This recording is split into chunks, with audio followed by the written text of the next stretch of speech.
Chapter 5. Fading Light. For several days we saw very little of Madge. We did wonder what might have happened to her, but didn't dare go to ask. Her parents were never the warm, inviting kind of people, and we feared it might be them to receive us at the door instead of little Madge. Of course now we know where she was at that time. In those days she left her room only to eat meals and gather worms. It would have been a strange sight if anyone had paid her attention, the recluse worm girl. In a sense, I'm glad we didn't catch her at it. We would have made fun of her for it, unable to understand the truth of the tale unfolding, just as some of my readers won't get the truth of this tale unfolded. And while we all thought she was in a bad fix, she was actually living some of the best days of her life. Piloncilus was a ray of light in her semi-dark world, a warm day in mid-autumn. And it was a warm mid-autumn day when that sunlight began to fade. Cloudless skies over the course of a few days caused an accumulated warmth, uncanny for those cold months. Madge normally left her upper Windian friend in the top drawer of the small dresser in her room. That way there was no danger that he'd be discovered if her mother or father entered for any reason. The day was so pleasant, however, that Piloncilus asked to be left near the window. The breeze and fresh scent from the varjal and jechirka reminded him of the fresh wind that always pushed past his nest at home. She agreed to it, knowing she would only be out long enough to grab a few worms. And she wanted him to be in good spirits for the surprise she was saving for him, a strip of meat ration she had pocketed from last night's supper, and a pair of long blue feathers she had found near the river.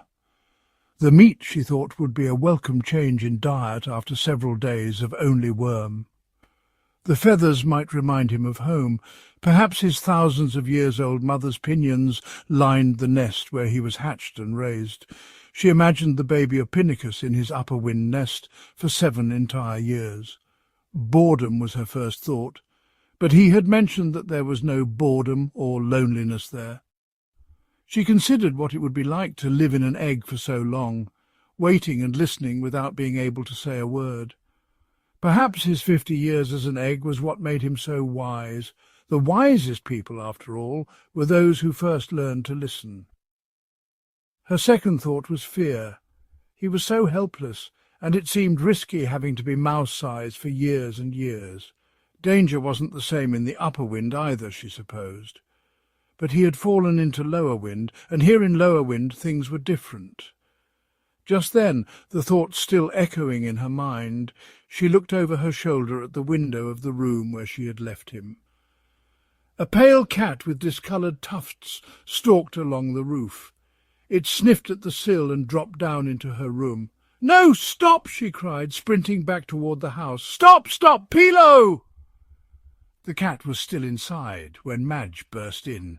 In one quick glance she saw 2 things at once. First she saw the cat fly underneath the bed, a flash of cream and brown. Secondly, she noticed that the scarf nest was empty. She lunged to the window and pulled it shut with a slam. The room darkened considerably. She knew that if the cat stayed in the room she could be sure Piloncilus would too. She was determined to find him, even if she had to cut open the cat's stomach to do so. She threw herself onto all fours and saw the cat staring from under the bed, something fluffy in its mouth. "Drop him!" she commanded, and slapped her hand against the floorboards. The sound startled the animal. It dropped its prize to let out a sharp hiss. "Now get out from there!" Then she heard a weak chirp. That small sound gave her the courage she needed to charge. The cat hissed again, cowering to the corner. Madge reached out and took the grey-pink tuft of thin plumage into her hand, receiving a 4-line scratch down her arm as she did. She rolled out from under the bed and inspected the handful for the first time, totally certain it was her friend. Small beads of reddish-black indicated where he had been hurt. "Oh, Pilo," she whispered. She held him against her chest with one hand as she stood and pushed the window open with the other. The cat stopped for one more hiss before leaping out. But Madge was too worried to be mad at it. She paid it no attention and fastened the window shut. She laid out the scarf and gently set him on top. His breathing was rapid and laboured. "Can you speak?" she said, her voice shaky. "Yes, Madge." "Oh, thank the wind," she muttered. "But you're hurt." "Yes," he said again. She looked down at her shirt. The first day she had met him it was mud. This time spots of blood were stained into the fabric. "I'm so sorry, Pilo, I'm so sorry." She began to weep. "Hush," he said. "It was my fault, if anyone's. I asked to be left out in the open. But let us not jump to blaming people." He shivered. "I am cold and I bleed." "Okay," she said, wiping a little spit off her mouth. "But I don't know what to do." "Think it through, big one," said Piloncilus. "Have you been hurt before?" She looked at her arm. Tiny red beads began to form like unevenly dotted lines where the cat had scratched her. "Yes," she said. "And what did you do? What did your mother do?" The girl sniffled, her eyes still blurry with tears. "She washed the wound, then she bandaged it." "Then do that, Madge." And that she did. She pulled back his wings and feathers gently, looking for where the skin had been punctured. Then she dabbed a wet cloth on those spots, trying not to hurt him further. For once she felt too big for a job. Her tiny fingers felt fat and clumsy with such a delicate creature in her hands. Piloncilus remained still, trying not to chirp or jerk when pain stung through, but a few times the pain won out. The cuts were mostly on his back and wings. She had to pin his wings to his body to bandage him up.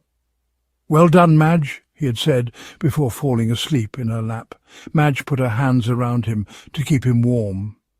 She left her room only for a quick lunch, and to purloin 2 things from her father's supplies, a leather pouch used for water, and a small box that had once contained a ration of black walnuts. The pouch and the box were both for warmth. The bleeding had been controlled, but the shivering continued. So she filled the leather bag with hot water and put it in the base of the box with the scarf nest atop it. She tested the warmth with her fingers, not wanting to cook the poor Ophinicus lion bird. It was cosy, not hot, and perfect. The shivers quickly subsided, and Piloncilus could finally rest. "I'm sorry you had to come here, Pilo," said Madge after a long while in silence. "Madge," he managed. His head shook in weak, slow sweeps. "It has been the greatest gift of my life." "Stop!" She was crying again. "You don't have to say those things just to be nice and make me feel better. That's not why I say it because it's true. But life is perfect in the upper wind, you said so. There's no hunger, no sickness, no pain, no death. I have learned the perfection of the upper wind through the imperfection of your Tufaltha. There cannot be imperfection if there is not somewhere something perfect to compare it to. Do you understand that?" "I think so." She leaned on the dresser where the box sat. He was beginning to speak like the old wise dragon again. "Here in lower wind you can come to know perfection by what you suffer." She frowned, trying to grasp his meaning. "I was dirty and cold when you found me. You taught me the value of cleanliness and warmth. I could never have known the satisfaction of Tufalthan fullness if I hadn't first been hungry and empty. Madge," he said, "what we lose teaches us what we have. The bits of perfection that we are and that we have are beautiful. Do you agree?" She nodded. "I suppose so. The bits of life that are letting me speak and breathe are beautiful. The sadness and worry in your eyes give testimony to the love and care you hold in your heart for me. Those come from the good times, bits of goodness we've shared. Do you see it, my big friend? Do you see it?" "Not as clearly as you, I'm afraid," she admitted, "but I think I get it a little." "Well," Piloncilus said, "all that just to say I'm glad I was allowed the trip falling through stars to be with you." "I'm glad to have met you too," she said. "I just hope you'll be all right." "Even if I would have died, it would have been worth it." "Don't talk like that. You're fine." The day darkened. She had refilled the bottle with hot water 4 times throughout the afternoon and early evening, and she spent a good while trying to figure out a way to keep him warm through the night. She decided on flipping the box upside down and setting it over Piloncilus under her covers. The blankets kept her warm enough, so it should work for him as well. The box would keep her from crushing or bruising him if she rolled over in her sleep. Piloncilus agreed, and was soon asleep under the walnut box. He was tucked away, safe and out of sight. Madge smiled to herself as she settled in under the covers. A lot had happened during the day. Her friend, perhaps her best friend, was hurt, but despite it all she had saved him, bound his wounds and kept him warm. She had done him good, and he had voiced how much he appreciated her and being a part of her life, her world, her lower wind. She smiled and drifted into dreams, knowing rest was the best thing for them both.